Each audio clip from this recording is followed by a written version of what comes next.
곡선이 이긴다. 파트 3. 인생은 객관식이 아니라 주관식이다. 소제목입니다.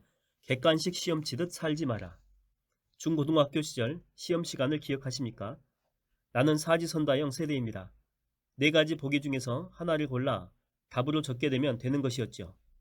이때 답이 될 가능성이 있는 것은 4가지뿐입니다. 넷 중에서도 정답은 오직 하나이고 그 외에는 절대 답이 될 수가 없지요.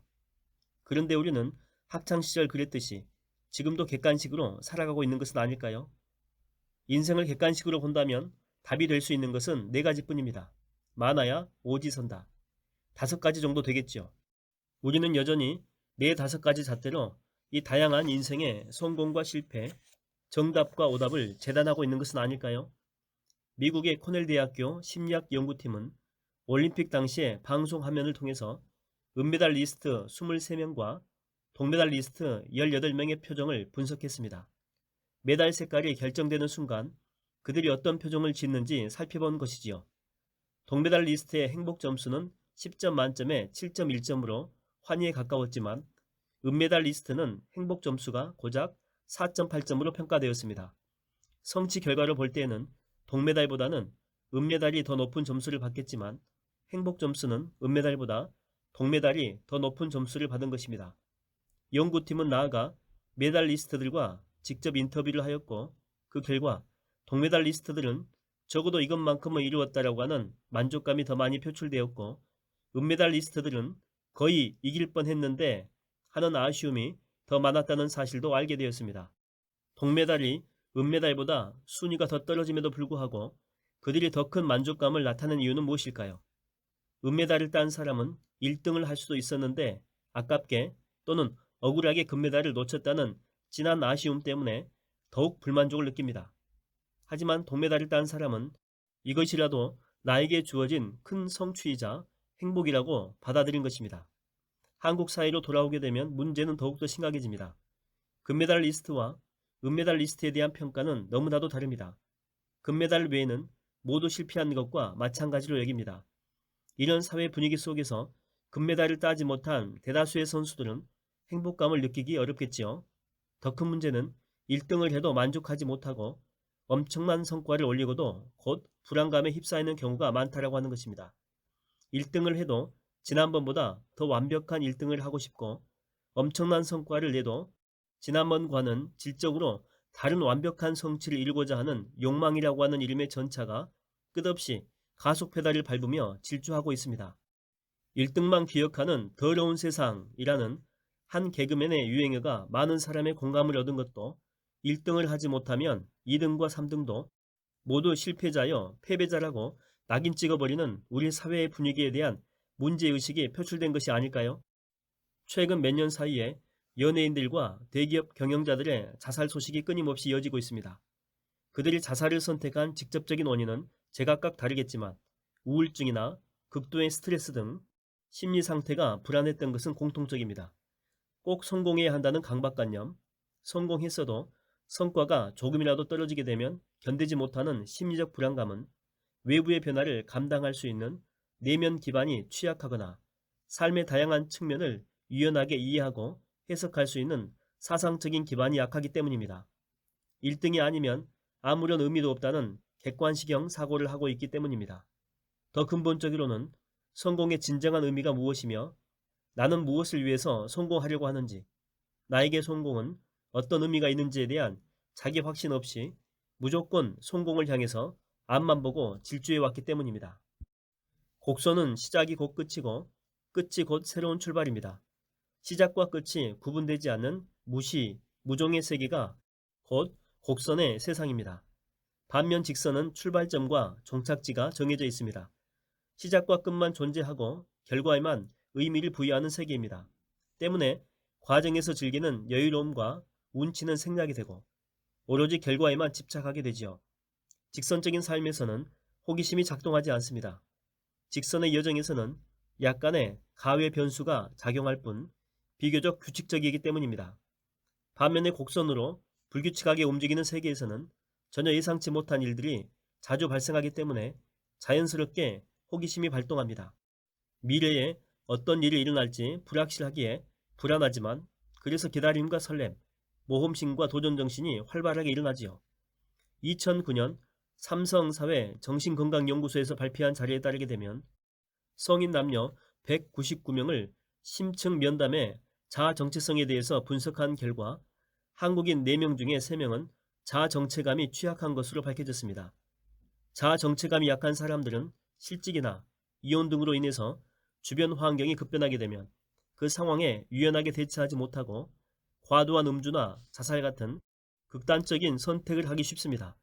대중들의 주목을 한몸에 받으면서 어느 날 갑자기 스타가 된 연예인들이 갑작스럽게 인기가 떨어질 경우에 그 상황 변화를 감당하지 못하고 자살을 선택하는 것도 바로 이런 관점에서 해석할 수 있습니다.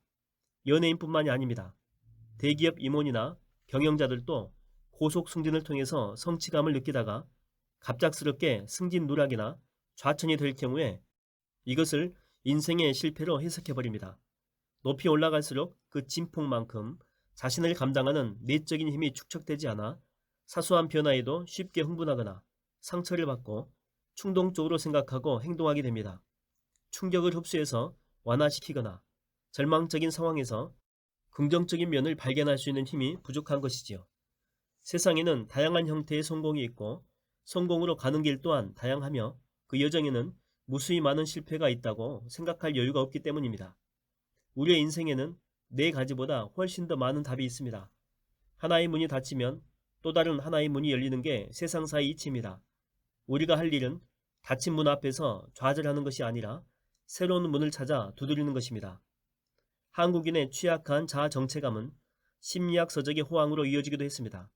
내가 누구인지, 내가 진정으로 원하는 것이 무엇인지 깨닫지 못한 채 객관식 문제에 보기로 제시된 답 중에서 많은 사람이 정답이라고 생각하는 것을 골라 목표를 정하고 무작정 달려오다 보니 어느 날 문득 공허해진 사람들이 뒤늦게 심리학 책을 사서 자기 자신을 들여다보게 된 것이지요. 스스로 자신의 삶을 만들어가야 하는 어른이 되고 나서도 인생의 고비마다 어디로 가야 할까요? 하고 묻는 심리학 의존 신드롬은 성장통 없이 어른이 되었기 때문입니다. 유년 시절에 성장통을 겪으면서 자기 자신을 성찰할 여유가 없었던 많은 청춘이 20대가 넘어서 오춘기를 겪고 있는 것입니다. 성장통이란 다르게 표현하게 되면 창조적인 마찰입니다. 새로운 자신을, 더 나은 자신을 만들어가는 과정에서 수반되는 고통이지요. 직선적인 삶을 살고 있는 우리는 성장통을 피해 앞으로만 나아가고 있습니다. 이미 만들어진 길을 따라 속도를 높이는 데만 주력하고 있습니다. 나는 생각한다, 고로 존재한다라고 하는 데카르트의 말은 이제는 나는 바쁘다, 고로 존재한다는 말로 바뀌어버렸습니다. 바쁘지 않으면 존재 이유 자체가 사라진 듯 불안에 시달리게 됩니다. 곡선적인 삶은 성장통을 피하지 않고 정면으로 부딪혀 충분히 경험합니다. 그 과정에서 자기 자신의 참모습을 발견하게 됩니다. 행동을 바꾸기 위해서는 생각을 바꿔야 합니다. 자신의 인생을 심리학자에게 묻지 마십시오. 정답은 많습니다. 인생은 넓게 보아 주관식입니다. 당신의 인생에 있어서만큼은 당신이 써가고 있는 그 답이 바로 정답임을 의심하지 마십시오. 소제목입니다. 다른 답을 얻고 싶다면 질문을 바꿔야 한다.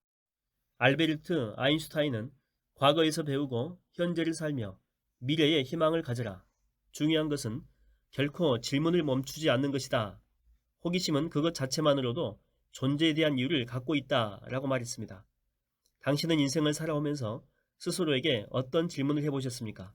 안타까운 이야기이지만 직선적인 사회에서는 스스로 질문을 던질 시간마저 허락되지 않는 것이 사실입니다. 곡선은 질문입니다. 어제와 다른 질문을 통해서 이제껏 걸어보지 않는 다른 길을 모색하는 것입니다.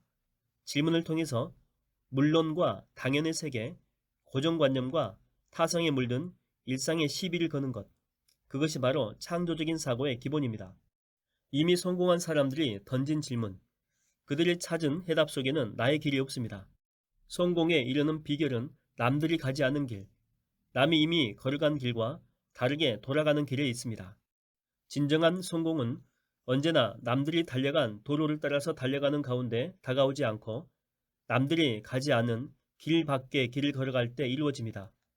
남들이 다 달려가고 있는 도로를 따라가서는 남을 따라 잡을 수가 없죠. 아무도 가지 않는 길을 걸어갈 때 비로소 새로운 가능성의 문이 열립니다. 이미 성공한 사람들이 지나간 도로 위에서는 다른 사람들과 치열하게 속도 경쟁을 할 수밖에 없습니다. 상대방을 제압해야 내가 앞서 나갈 수 있으니까요. 하지만 남이 가지 않는 길 위에서는 자기 자신과의 여유로운 대화를 통해서 참 자아를 발견하고 진정한 성공의 의미를 되새길 수가 있습니다. 남이 달려간 도로 위에서 다른 사람들과 경쟁하는 목적은 최고, 더 베스트가 되고자 하는 것이고, 남이 가지 않는 길 위에서 추구하는 것은 유일함입니다. 우리는 지금까지 남이 만들어 놓은 도로 위에서 다른 사람들을 앞지르기 위해서만 전속력으로 달려오지 않았던가요?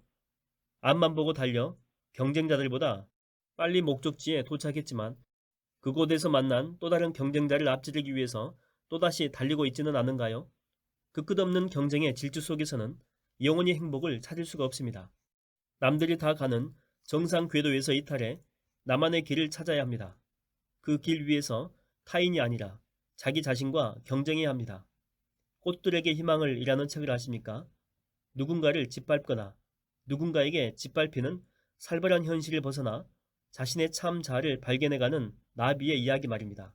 세계적으로 수백만 부가 팔린 이 책에 내가 오랫도록 잊지 못하는 그림이 있습니다. 바로 거대한 애벌레 기둥입니다.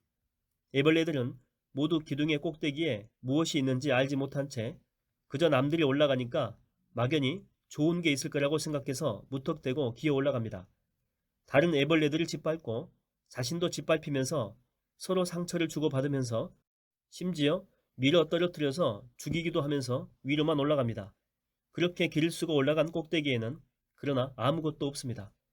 그 사실을 깨달은 애벌레들은 실망과 분노를 이기지 못하고 아래로 떨어져 죽음을 맞지요. 노랑 애벌레는 다른 길을 선택합니다. 먼저 스스로에게 질문을 던졌지요. 내가 정말 원하는 게 무엇일까? 노랑 애벌레는 그 답을 찾기 위해서 길을 떠났고 어두운 고치 속으로 들어가 결국 유일하게 나비가 되었습니다. 곡선형의 사고란 질문과 시행착오를 반복하는 과정을 의미합니다. 내가 던지는 질문의 질이 내가 얻을 수 있는 답의 질을 결정합니다. 색다른 답을 찾으려면 이제까지 제기하지 않았던 새로운 질문을 던져야 합니다. 물음표 표시 있죠. 이걸 뒤집게 되면 낚싯바늘이 됩니다. 고기를 낚으려면 낚싯바늘을 바다나 호수로 던져야 하듯 인생의 답을 얻으려면 세상을 향해서 질문을 던져야 합니다. 지금까지와는 다른 물고기를 잡으려면 낚싯바늘을 바꿔야 하는 것처럼 지금까지와는 다른 답을 얻기 위해서는 질문을 바꿔야 합니다. 세상을 향해 던지는 질문의 그물을 바꾸게 되면 그 그물에 걸리는 답이 달라집니다. 내 삶을 바꾸려면 질문을 바꿔야 합니다. 인생을 살면서 지금까지 던진 질문이 나를 만들었습니다. 나는 어디로 가고 있는 것일까? 나는 무엇을 하고 싶은가? 내가 가장 신나하는 일은 무엇인가? 어떤 일을 하면 보람을 느낄 수 있을까? 나는 지금 왜 여기서 이런 일을 하면서 불평불만을 늘어놓고 있는 것일까? 어떻게 하면 지금보다 더 나은 삶을 살 수 있을까? 본질에 대한 질문이 근본적인 대안을 찾아줍니다. 물음이 없는 사람은 죽은 사람이나 다름없습니다. 묻고 또 물어야 열정이 고개를 내밀기 시작하지요. 혁신과 창조는 생각의 빅뱅을 일으키는 인터러뱅, 이것은 물음표하고 느낌표가 합쳐진 문장부호입니다. 이 속에서 탄생합니다. 질문을 해야 깨달음의 순간이 찾아오지요. 인터러뱅은 의구심으로부터 시작됩니다. 세상의 모든 패러다임 전환, 혁신, 창조는 남다른 호기심과 집요한 문제의식을 담고 있는 물음표에서 시작되었습니다. 물음표는 언제나 생각이 보글보글 끓어오르는 출발점입니다. 그 물음표에 대한 답을 찾아가는 길 위에서 겪게 되는 수없이 많은 시행착오가 쌓여 어느 순간 세상을 깜짝 놀라게 하는 생각의 빅뱅, 즉 인터러뱅을 일으키죠. 고객이 왜 불편해할까? 고객이 불만족스러워하는 것은 어떤 부분이지? 고객이 무엇 때문에 불안해하는 거지? 이렇게 끊임없이 물음표를 찍다 보면 고객이 더 편리하게, 더 만족스러워하며 더 안전하게 사용할 수 있는 서비스에 대한 느낌표를 만나게 됩니다. 바로 인터러뱅의 순간이죠. 그러니까 반복해서 질문을 하면 이렇게 물음표가 질문이잖아요. 반복해서 이렇게 물음표를 하게 되면 언젠가는 그 질문에 맞는 그 물음표에 맞는 느낌표, 답을 얻게 된다라고 하는 것. 그게 바로 인터러뱅. 물음표와 느낌표가 이렇게 합쳐진 이 단어라고 하는 거죠. 이 문장 부호. 나는 그동안 살면서 어떤 질문을 던져왔는가? 내가 던진 질문의 성격과 유형을 통해서 내 삶의 역사를 들여다볼 수 있습니다. 인생의 전환점에서 내가 어떤 질문을 던지느냐에 따라서 전혀 다른 길을 갈 수가 있습니다. 지금보다 더 빨리 갈 수 있는 방법은 없을까? 이런 질문을 하게 되면 더 빨리 목적지까지 도달할 수 있는 효율적인 방법을 찾는데 전력 투구하겠지요. 직선적인 삶을 살아가는 사람들은 어제와 비슷한 질문을 던지기 때문에 어제보다 더 높은 성취를 추구하고 어제보다 더 빠른 방법으로 목표를 달성하기 위해서 달려가는 끝없는 질주를 멈출 수 없는 것입니다. 곡선적으로 사고한다라고 하는 것은 어제와는 다른 새로운 질문을 던지는 것을 의미합니다. 그래서 어제와는 다른 길로 접어드는 새로운 느낌과 성취를 얻게 되지요. 지금까지 겪어온 인생의 중요한 장면마다 다른 질문을 던졌다면 우리의 인생은 어떻게 달라졌을까요? 소제목입니다. 지금이 모범 답안이라고 누가 말했나? 미국 유학 시절에 들은 이야기입니다. 어떤 여자가 홍수로 물이 불어난 큰 개천을 건너려고 헤엄을 치고 있었습니다. 그런데 아무리 발버둥 쳐도 앞으로 나아가지 못하고 제자리에서 맴돌기만 하더랍니다. 알고 보니 그녀는 오른팔로 큼지막한 돌덩이 하나를 꼭 붙잡고 있었습니다. 건너편에서 지켜보던 사람들이 외쳤습니다. 이봐, 그 돌을 버려! 물소리가 커서 들리지 않는지 여자는 계속 돌을 붙잡고 허우적댑니다. 사람들이 더 크게 외쳤습니다. 돌을 내려놓으라고, 돌을! 하지만 여자는 좀처럼 돌을 내려놓을 것 같지가 않았습니다. 보다 못한 젊은이 하나가 수영을 해서 여자를 끌고 나왔습니다. 어이없게도 그녀는 물 밖에 나와서도 돌덩이를 놓지 않았습니다. 잔뜩 화가 난 사람들이 다그쳐 물었습니다. 당신 제정신이야? 왜 돌덩이를 내려놓지 않는 거지? 여자가 대답했습니다. 하지만 이건 내 거란 말이에요. 우리는 살면서 정말 말도 안 되는 것에 집착을 할 때가 많습니다. 누군가와 논쟁을 하다가 문득 깨닫습니다. 그래, 내 생각이 틀렸구나. 그런데도 순하게 그걸 인정하지 못하고 억지 고집을 피우기 일쑤입니다. 연애를 할 때에도 더 이상 연인 관계를 지속할 수 없다는 걸 알면서도 쿨하게 끝내지 못하고 집착하다가 끝내는 자기 인생마저 파괴하는 사람들도 있지요. 나도 비슷한 경험을 해봤습니다. 아주 황당한 것은 아니고 나름 이유가 있는 미련이었습니다. 유학 시절 박사 과정을 밟을 때 일입니다. 지도 교수님과 함께 논문 주제를 정하는데 날벼락 같은 소리를 들었습니다. 학부 때부터 애지중지 다듬어온 논문 주제를 버리라는 겁니다. 이만저만 충격이 큰 게 아니었습니다. 고등학교 때 용접 기능사 시험을 망쳤던 것만큼이나 절망스러웠습니다.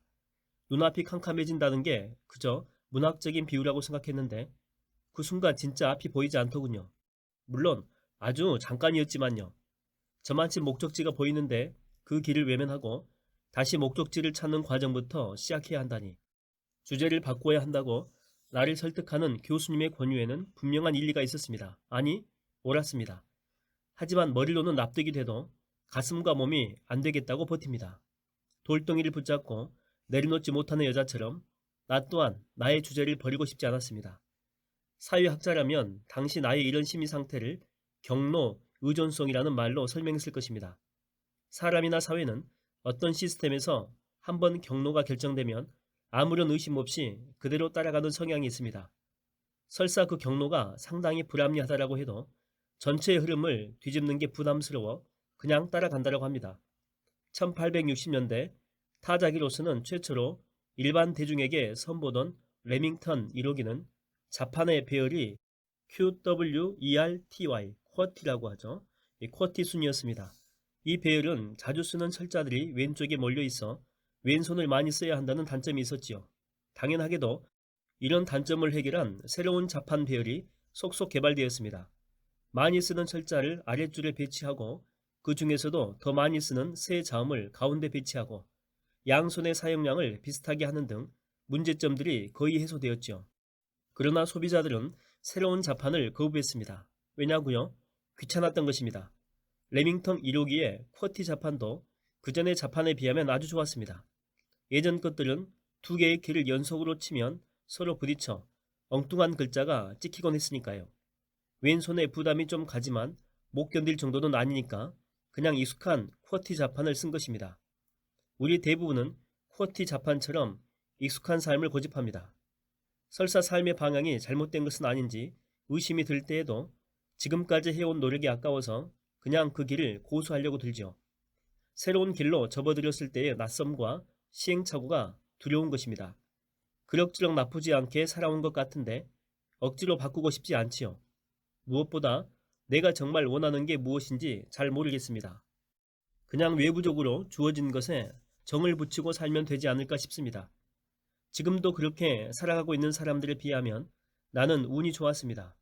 다시 태어난다 해도 이 길 같은 책을 만나지 못했다면 지금과는 전혀 다른 삶을 살고 있을지도 모르지요.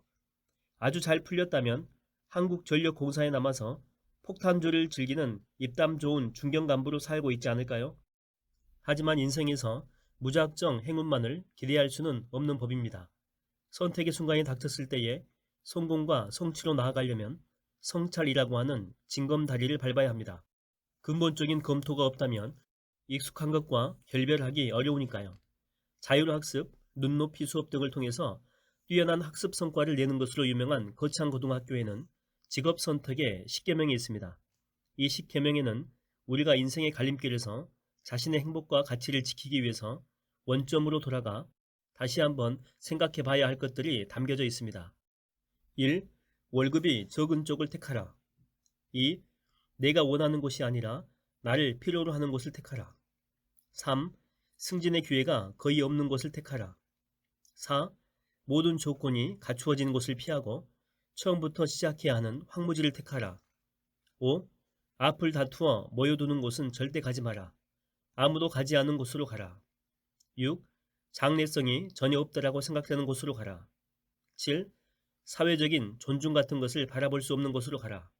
8. 한 가운데가 아니라 가장자리로 가라. 9. 부모나 아내, 그리고 약혼자가 결사 반대하는 곳이면 틀림없다. 의심치 말고 가라. 10.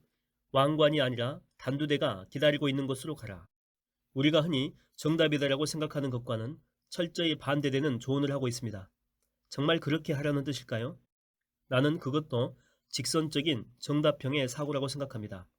거창고등학교의 10계명은 상상을 하고 성찰을 유도하기 위한 촉매제이지 기계적인 행동 강령은 아니지 않을까요? 안주하지 마라. 모범 답안 같은 획일적인 가치관을 거부하라. 처음부터 다시 한번 따져봐라. 이 같은 곡선형의 사고를 제안한 것은 아닐까요? 나는 지도 교수였던 모건 교수님의 조언을 들은 후에 머리를 싸매라 죽어라 생각했습니다. 힘들더군요. 인생이 허무하고 만사가 귀찮은 정도가 아니라 죽고 싶은 심정이었습니다. 하지만 다행스럽게도 나는 곧 실현의 광야를 벗어났습니다. 결국에는 교육개혁 프로젝트라고 하는 새로운 주제를 받아들이기로 마음먹었지요. 그 후로도 오랫동안 행복했냐고요? 전혀요. 꼬박 3개월을 밤낮으로 새로운 논문 주제와 씨름해야 했습니다. 그동안 전혀 생각해보지 않은 주제를 놓고 이렇게도 해보고 저렇게도 해보면서 수많은 시행착오를 겪었지요. 그러던 어느 날 밤 갑자기 순간적인 깨달음의 광채가 선명하게 떠올랐습니다. 그 후에는 거의 일사천리로 논문을 완성할 수가 있었습니다. 공부는 철저하게 물음표를 던지고 시행착오를 경험하면서 깨달음을 얻어가는 과정입니다. 처절한 자기와의 싸움으로 만들어진 얼룩이 아름다운 작품의 무늬로 탄생하는 여정입니다. 얼룩진 삶에서 묻어나는 삶의 향기가 사람들에게 오래 기억되지요. 박사학위 논문은 예정보다 빠르게 진전되어 결국 나는 3년이 채 안 되는 기간에 초고속으로 박사학위를 받았습니다. 소제목입니다. 실패에 익숙해져라. 그러나 오답 노트를 만들어라. 자신이 진정으로 원하는 길을 선택했다면 이제 묵묵히 그 길을 걸어가면 됩니다. 그러려면 먼저 실력을 쌓아야 하겠죠. 꿈의 목적지에 닿으려면 선천적인 재능만으로는 부족합니다.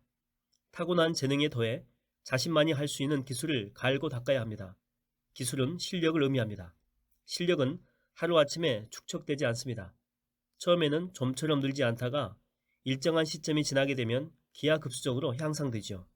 바로 그 시점까지는 참고 기다리면서 묵묵히 실력 연마에 힘을 쏟아야 합니다. 그 과정에서 실패도 부지기수로 경험하게 됩니다. 하지만 시행착오가 없는 배움은 온전히 자신의 것으로 만들기 어렵습니다. 올라가는 것만이 성공이라고 하는 오름 중독증 환자가 많지만 잘 내려가야 더 높이 올라가서 오랫동안 날 수 있습니다. 나는 내가 전공하는 교육공학 밖에서 안을 들여다보는 시간을 자주 갖고자 노력하고 있습니다. 나 자신과 내가 공부하는 것을 틀 안에서 바라보는 것과 틀 밖에서 들여다보는 것은 큰 차이가 있습니다. 공부의 목적은 남들이 당연하다고 생각하는 것, 남들이 보고 있고 볼 수 있는 것을 그들과 같은 시각으로 바라보고 들여다보는 데 있지 않습니다. 공부는 남과 다른 눈으로, 지금까지와는 다른 문제의식으로 무장하고 당연한 세계, 물론 그렇다라고 생각되는 세상, 원래 그렇다라고 치부하는 진리에 끊임없이 시비를 걸면서 남들이 보지 못했고 볼 수 없었던 것을 보기 위해서 자기 스스로를 갈고 닦는 과정입니다. 박사학위 논문을 제출하기 전에 보는 종합시험을 준비하면서 쓰기 시작했던 혼돈이론 논문은 아직도 대안적인 교육공학에 관심 있는 사람들에게 인용되고 있습니다. 오랜 시간을 고심하며 쓴 논문이라 지금 보아도 감개가 무량합니다. 특히 평소에 생각해온 공부에 대한 철학뿐만 아니라 추구하는 삶의 가치관이 녹아들어 있어 더욱더 애정이 갑니다. 이 논문은 주제를 잡기까지 오랜 시간이 걸렸고 주제를 잡은 다음에 관련 논문을 리뷰하는데도 더 많은 시간이 필요했습니다. 연구를 의미하는 영어 단어 리서치는 찾아보고 안 나오면 또 찾아보는 가운데 가능성을 발견하는 과정입니다. 연구라고 하는 게 무엇을 연구하는지 모르는 상태에서 하는 것이 진정한 연구라고 합니다. 처음부터 무엇을 왜 어떻게 연구할지 뻔히 알고 있다면 연구 과정에서 호기심이 일지도 않을 뿐만 아니라 지적인 도전의식도 생기지 않을 테니까요. 요리조리 머리로만 고민만 해서 되는 일은 없습니다. 곡선형 사고는 이리저리 행동으로 옮기면서 시행착오를 경험하는 가운데 더 좋은 방법과 더 합리적인 대안을 모색하는 사고방식입니다. 요리조리는 머리를 요렇게도 굴려보고 저렇게도 굴려보아 이해타산을 따지는 모습입니다. 요리조리 머리만 쓰는 사람은 생각의 폭과 깊이가 좁고 얕습니다. 그러나 이리저리는 시련과 역경이 다가와도 겁먹지 않고 실패에 대한 두려움에 무릎 꿇지 않고 과감하되 서두르지 않으면서 손발을 움직여 실천하는 모습입니다. 이리저리에는 이렇게 하다 안되면 저렇게 해본다라고 하는 의미가 담겨져 있습니다. 이리저리 행동으로 옮겨보는 사람은 요리조리 머리만 쓰는 사람에 비해서 계산적이거나 얄팍해 보이지 않습니다. 큰 그림을 그리고 일단 행동으로 옮기면서 일이 예상대로 잘 풀리지 않으면 수정해 나아가면서 다음 행동을 결정하지요. 침착하지만 과묵하고 뚝심 있게 밀어붙이되 막무가내로 행동하지 않습니다. 요리조리 잔머리 굴리면서 고민하는 사람보다 이리저리 행동으로 옮기면서 고통을 온몸으로 체험하는 사람이 세상을 바꿔나갑니다. 고민은 머리로 하지만 고통은 손발로 경험하게 되지요. 머릿속으로 고민한다라고 해서 꼬인 일이 저절로 풀리는 경우도 위기가 스스로 물러가는 경우도 없습니다. 변화는 고통과 함께 찾아옵니다. 해리포터 시리즈로 빈털터리 이혼녀에서 영국 여왕보다 더 큰 부자가 된 조앤 롤링은 인생의 가장 밑바닥을 치고 올라온 대표적인 인물입니다. 영국인인 조앤 롤링은 포르투갈에서 영어학원 강사로 일하다가 결혼했지만 남편의 폭력에 놀라 빈 몸으로 어린 딸만 얻고 영국으로 도망쳤습니다. 이후에 정부 보조금으로 단칸방에서 2살짜리 딸 제시카와 함께 생활하면서 해리포터 시리즈를 완성시켰습니다. 인생 최악의 상황에서 세계를 감동시킨 대작을 만들어내며 비상한 그녀가 2008년 6월 하버드 대학교 졸업식의 축사를 맡았습니다. 여러분이 하버드 졸업생이라는 사실은 곧 여러분이 실패에 익숙지 않다는 뜻이기도 합니다. 로 시작된 축사에서 그녀는 실패가 자신의 인생에서 불필요한 것들을 제거해주고 중요한 한 가지에 몰두할 수 있는 계기를 만들어 주었다고 말했습니다. 수많은 실패를 경험한 후 그 절박함 때문에 빛나는 작품을 쓸 수 있었다는 것이죠. 조앤 롤링은 하버드 졸업생들에게 실패와 함께 또 하나의 단어, 상상력을 간직하라고 당부하고 있습니다. 창조는 상상력을 현실로 구현시킬 때 비로소 완성됩니다. 이걸 할까 저걸 할까 이렇게 고민만 해서는 창의적인 아이디어를 얻을 수가 없습니다. 창조는 무엇인가를 만들어낼 때 비로소 완성되는 과정이자 결과입니다. 요리조리 고민만 하면서 시간을 보내기보다는 이리저리 움직이며 좌우지간 저질러 보고 안되면 다시 수습해서 다른 방법으로 시도해보는 이판사판의 정신이 필요합니다. 시행착오와 실패 없이 처음부터 완벽하게 무엇인가를 창조하려고 한다면 오히려 아무것도 이룰 수가 없습니다. 실패는 창조의 자양강장제입니다.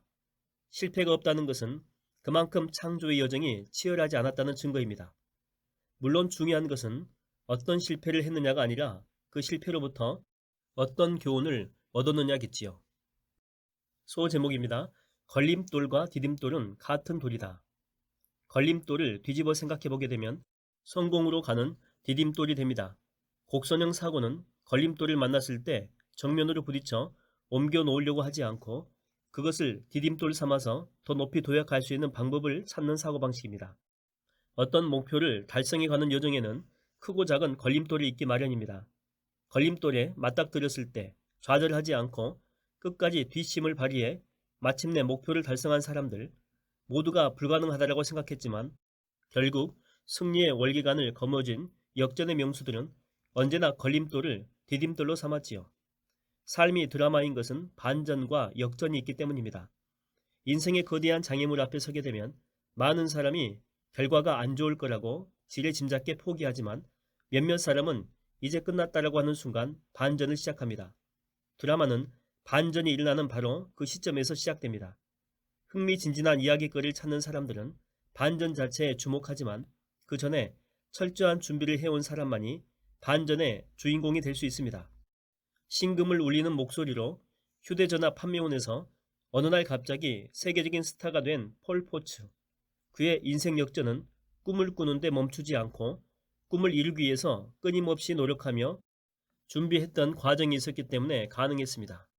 10살 때 가정 파산과 어머니의 죽음, 20세 때 사랑하는 누나의 죽음, 23살 사업 실패, 24살 주 의원 낙선, 25살 사업 실패, 27살 약혼녀의 죽음, 29살 신경쇠약으로 정신병원 입원, 30살 의회 의장직 낙선, 32살 대통령 선거위원 낙선, 36살 하원의원 공천 탈락, 42살 5살 난 아들의 죽음, 45살 상원의원 낙선, 48살 부통령 낙선, 49살 상원의원 낙선, 50살 상원의원 낙선, 52세 미국 16대 대통령 당선. 평생을 이처럼 탈락, 실패, 좌절, 절망으로 점철된 삶을 살면서도 희망의 끈을 놓지 않고 결국 꿈을 이룬 사람은 과연 누구일까요? 미래에 대한 꿈으로 가득해야 할 20대.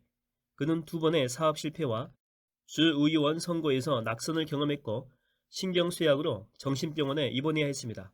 인생에서 가장 왕성하게 활동해야 할 30대에도 낙선에 낙선을 거듭했지요.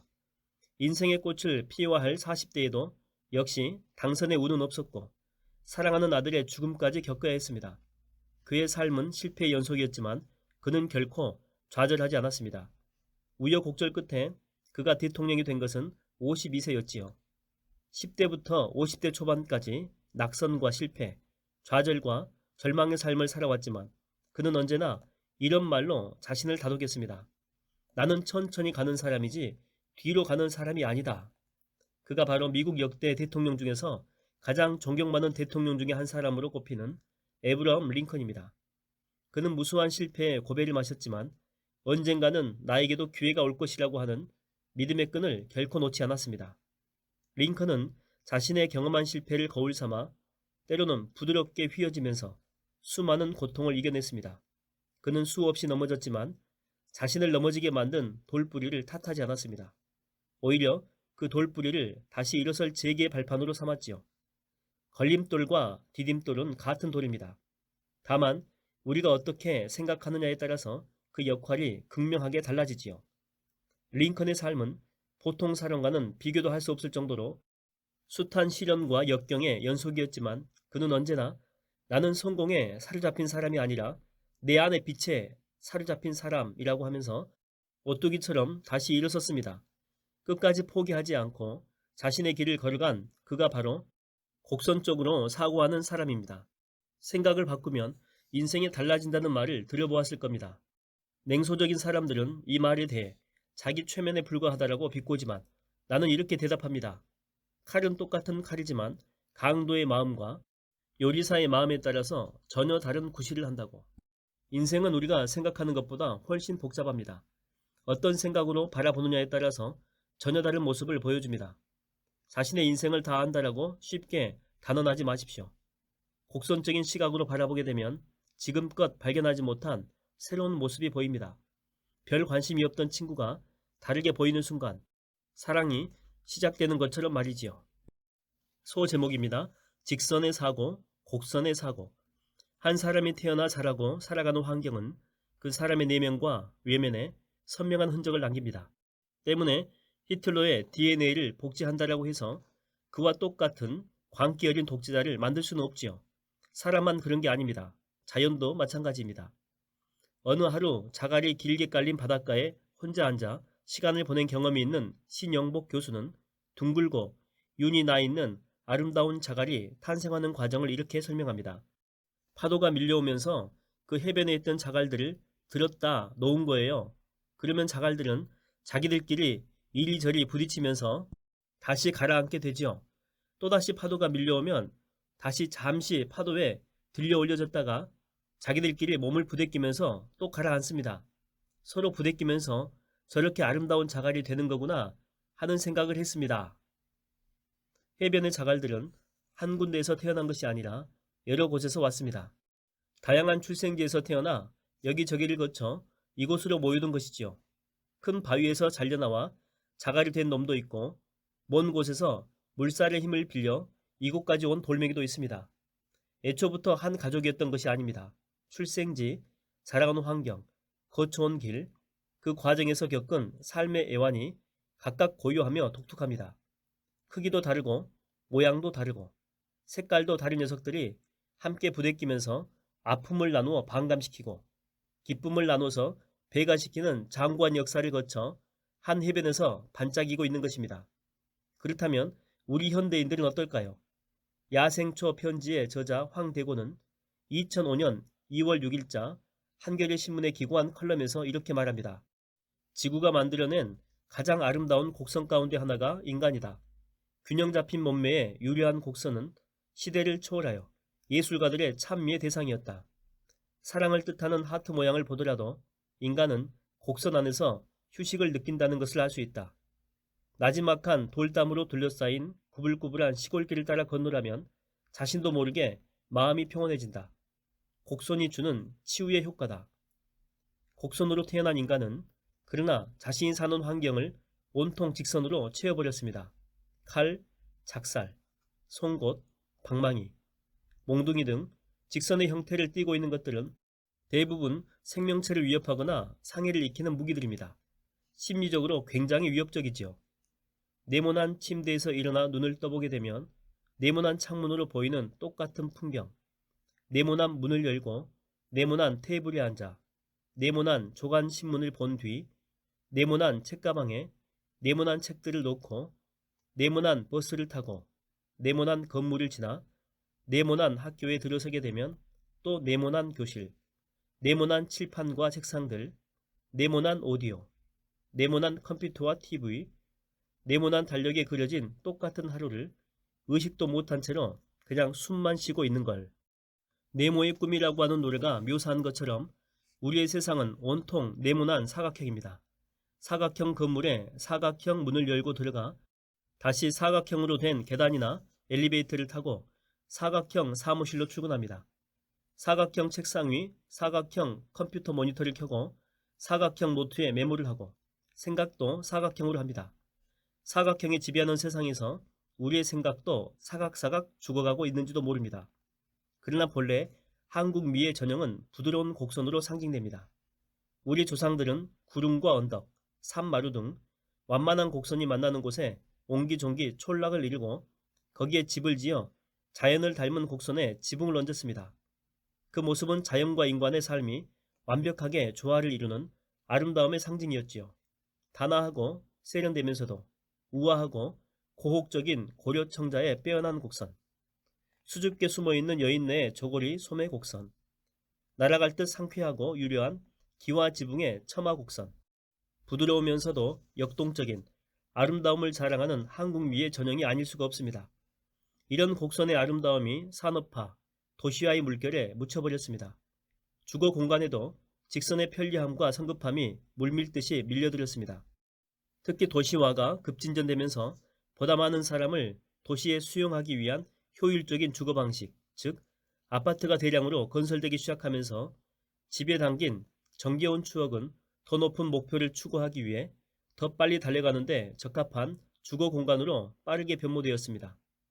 아름다운 곡선미를 자랑하는 한옥이 사라지고 직선과 사각형의 성냥갑을 연상시키는 아파트가 등장하며 이웃 간에 주고받는 정담도 함께 사라져버렸습니다. 처음 보는 사람을 만나면 사각형 명함을 꺼내 교환하면서 생각이 사각형인 사람들의 클럽인 사각지대에 가입합니다. 그 사각지대에 가입하는 순간 상식이라고 하는 이름의 덫에 걸려 다양성을 인정하지 않는 단조로운 삶을 살아가게 되지요. 사각형이라는 틀로 세상을 재단하며 그 밖의 것은 간단히 배제해버립니다. 다른 사람의 말을 경청하지 못하고 자기 주장을 먼저 이야기하지 못해 안달하는 것은 세상사 모든 일을 직선으로 엮는 네모의 심리가 체화되어 있기 때문에 그렇습니다. 이제는 사람과 사람이 만나 직접 얼굴을 맞대고 나누는 대화보다 더 많은 소통을 담당한다라고 하는 온라인 대화. 하지만 인터넷 세상을 보면 곳곳에서 나를 바짝 세운 날카로운 대화가 횡행합니다. 털끝만한 차이도 맞고 틀림의 이분법으로 재단을 해 싸움판을 벌이는 이들이 많습니다. 왜들 그럴까요?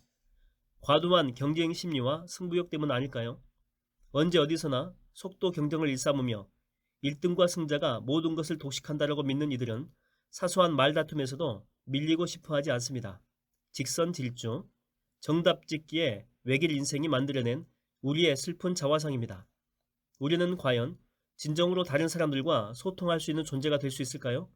아니, 그런 존재가 되려면 어떻게 해야 할까요? 직선적인 대화는 상처라고 하는 대가를 치를 수밖에 없습니다. 각기 다른 모양을 가지고 해변에 도착한 자갈들은 옆에 있는 친구를 아프게 할 정도로 뭐가 나 있었습니다.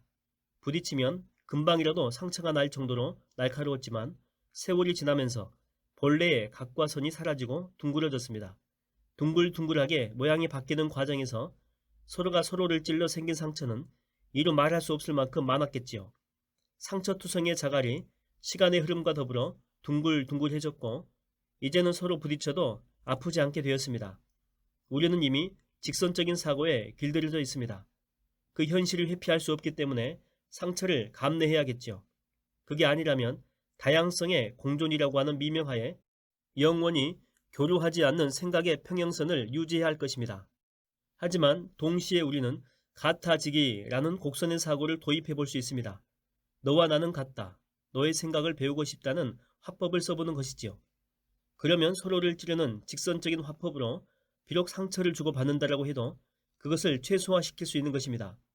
곡선적인 화법은 직설적으로 주장을 펼쳐 종곡을 찌르는 것이 아니라 먼저 질문을 던지는 것입니다. 순수한 호기심이지요. 또한 다른 생각의 배후에 있는 배경과 본질을 상상해 보는 것입니다. 그러자면 가장 먼저 버려야 할 것이 정답 아니면 오답의 이분법입니다. 맞고 틀리는 것을 판가름하기보다는 주고받는 대화의 과정 자체를 즐기며 새로운 것을 배우는 과정을 우선하는 것이지요. 조선의 선비들은 담장을 치고 그 안에 정원을 조성하는 것이 아니라 자연 속에 들어가 그것을 정원으로 삼았다라고 합니다. 무언가를 배제하고 골라내고 솎아내는 것이 아니라 포용하고 어우러짐으로써 더 풍요롭고 다채로운 정원을 가꾼 것입니다. 우리 인생도 마찬가지 아닐까요? 푸근한 자연 속에 어우러진 한옥처럼 그 속에 들어감으로써 오히려 자신을 더 확장하고 성장시킬 줄 아는 배움의 지혜가 필요한 것은 아닐까요?